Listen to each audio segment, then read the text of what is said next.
Imagine living in a city where only electric vehicles are allowed, and your old gas-powered car is banned from entering. It may sound like a futuristic concept, but zero-emission zones are rapidly becoming a reality in cities around the world.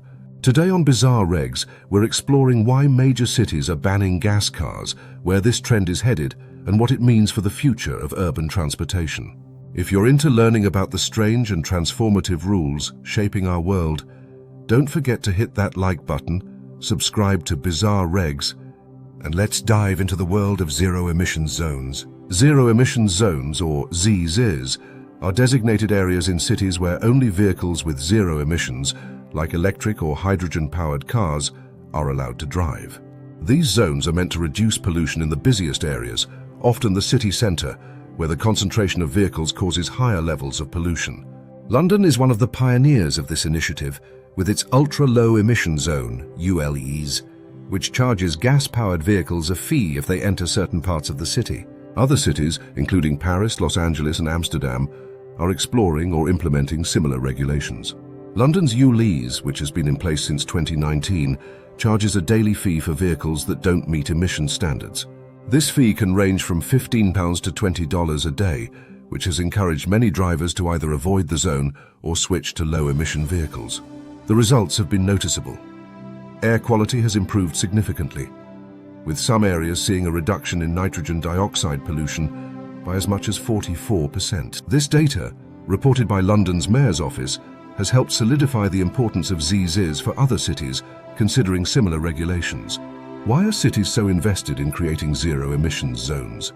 The driving factors are cleaner air, lower carbon emissions, and a push towards sustainability. According to the European Environment Agency, air pollution causes around 400,000 premature deaths in Europe each year.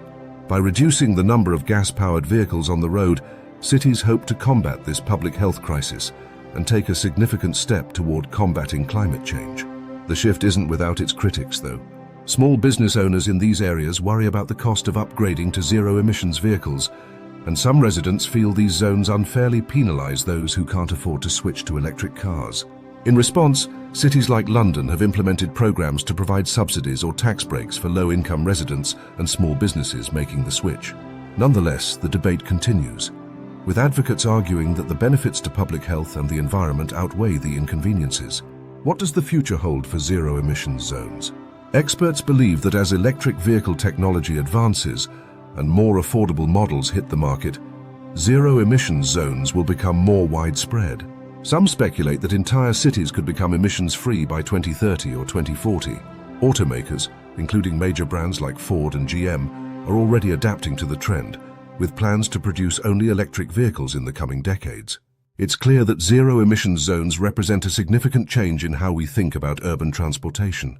Whether you see it as a necessary step toward a sustainable future or an inconvenience, there's no denying that ZEZs are transforming city life as we know it. Thanks for joining us on Bizarre Regs. If today's episode gave you a new perspective on the future of transportation, don't forget to like, subscribe, and hit that notification bell to stay updated on the latest in strange and fascinating regulations worldwide. And let us know in the comments, would you support a zero-emissions zone in your city? Until next time, stay curious.